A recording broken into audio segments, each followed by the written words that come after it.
राहुल गांधी ने अपने भाषण में कहा था, इस देश में 2014 के बाद जितनी भी संवैधानिक हमारी संस्थाएं हैं उन पर एक निश्चित विचारधारा के लोगों को बिठाया जा रहा है, वो योग्य हो या अयोग्य हो। नरेंद्र मोदी जी, उनका नाम तो मैं ले सकता हूं ना, प्रधानमंत्री जी कर्नाटक में वोट का कहते हैं, कर्नाटक के मतदाता भाइयों और बहनों बजरंगबली का नाम लो और भाजपा को बटन दबा दो। ये model of code of conduct में पूरी साहब आता है कि नहीं आता है, आप बताइए।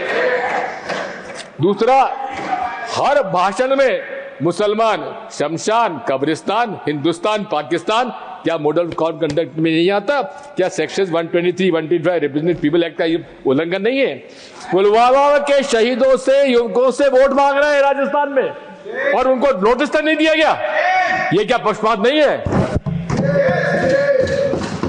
अब पक्षपात दल बदल हुआ महाराष्ट्र में। सामान्य तौर पर जब भी पार्टी का विभाजन होता है तो उस पार्टी के सिंबल को फ्रीज कर दिया जाता है, लेकिन वहां पर शिवसेना का चुनाव चिन्ह शिंदे जी को दे दिया और एनसीपी का चुनाव चिन्ह अजीत पवार साहब को दे दिया। क्या ये पक्षपात नहीं है? आखिर ये अशोक लवासा ने एक डिसेंट नोट लगाया, उनके खिलाफ छापे पड़ गए, उनको इस्तीफा देना पड़ा। इसी प्रकार से जैसा पूर्व वक्ताओं ने कहा है, मेरा आपसे अनुरोध है कि ये डायरेक्ट कैश बेनिफिट ट्रांसफर की योजना के बारे में थोड़ा विचार करना चाहिए। दौरान चुनाव के तेलंगाना तमिलनाडु में तो चुनाव आयोग ने रोक दिए, लेकिन बिहार में उन्होंने तो यहां तक भी इस बार इतने लोगों को 10 लाख, इतने 10 लाख, इतने लोगों को इस तरह से बांटा है हर वोटिंग के दिन तक। इसमें पूरा इस तरह से एंटी डिफेक्शन लॉ, अरे हमारे विधायकों को तोड़ तोड़कर उन्होंने सरकारें बना ली, एंटी डिफेक्शन लॉ लागू नहीं हुआ। मेरा सुझाव माननीय सभापति जी, जो पार्टी से डिफेक्ट करके जाता है उसको 6 साल तक के लिए चुनाव लड़ने से उसको रोका जाए। मैं रजिस्ट्रेशन ऑफ पॉलिटिकल पार्टीज की भी बात करता हूं। अनरिकॉग्नाइज्ड पार्टीज 2763 है। क्या मजाक बना रखा है? इसको कठोरता से काम करना चाहिए, इसको नहीं रिकॉग्निशन का। मनी पावर, साहब मनी पावर का तो हद हो गई है। आप जिस प्रकार से मनी पावर का उपयोग हो रहा है, हम पर झूठ पे वो बात करने की हमको बाध्यता कर पड़ता है। कौन से लोकसभा चुनाव 70 लाख में पूरा हो जाता है? हर मत, जहां तक कि नरेंद्र मोदी जी अमित शाह जी को भी झूठा प्रमाण पत्र देना पड़ता है कि उनका चुनाव खर्च केवल 70 लाख रुपए में हुआ है। इस पर जो सीलिंग है उसको हटाया जाना चाहिए।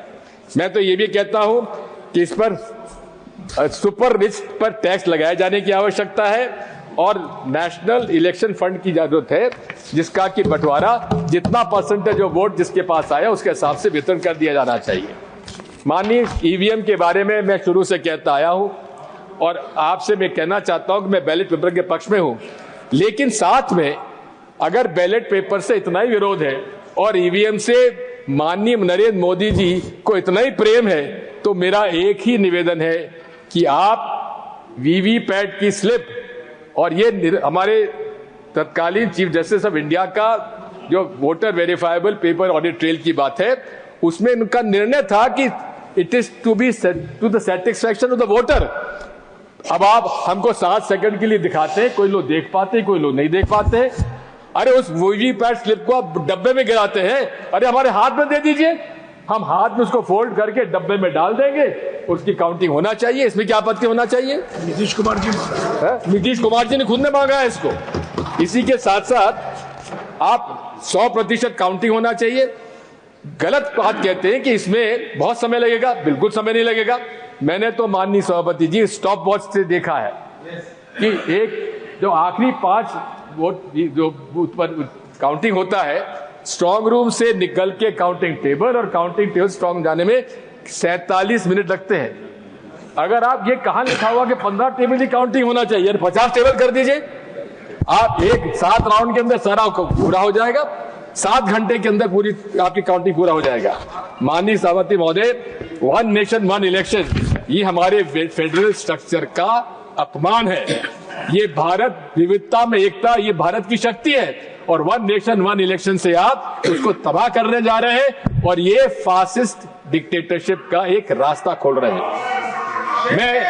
मैं डिलिमिटेशन के बारे में भी कहना चाहता हूं। मैं डिलिमिटेशन के बारे में भी कहना चाहता हूं। उत्तर भारत और दक्षिण भारत के जो जनसंख्या अनुपात में फर्क है, उस पर हमको उसके आधार पर नहीं होना चाहिए। डिलिमिटेशन जनसंख्या के आधार पर नहीं होना चाहिए। मौजूदा अनुपात जो दक्षिण भारत की सीट ने और उत्तर भारत की सीट ने, उस अनुपात से ही डिलिमिटेड होना चाहिए। अंत में माननीय सभापति महोदय, मैंने आपसे अनुरोध किया था कि मैं माननीय अमित शाह जी के भाषण से समाप्त करूंगा, इसलिए मुझे 2 मिनट का समय दे दीजिए। वैसे मेरे पास अभी 1.5 मिनट है। लाल किले से कह रहे हैं कि विश्व का सबसे ज्यादा लोकप्रिय एनजीओ आरएसएस है। उस पर कोई कानून लागू नहीं होता, उस पर कोई कानून लागू नहीं होता क्योंकि पंजीकृत नहीं है, ना तो उसकी सदस्यता है, ना खाता है। अरे गुरु तक, अरे तो बात वही हो गई, ना खाता ना बही। जो मोदी जी कहे वही सही, अमित शाह जी कहे वही सही। मैं अनुरोध करना चाहता हूं कि उनकी गुरु दक्षिणा आती है करोड़ों रुपए में, आती है कि नहीं आती है? घनश्याम तिवारी जी आप बताइए, आप देते हैं? हाँ, अरे वो किस खाते में जाती है तिवारी जी? अरे वो गुरु दक्षिणा जाती किस खाते में, कभी पूछा आपने? उस खाते में तो बता दीजिए।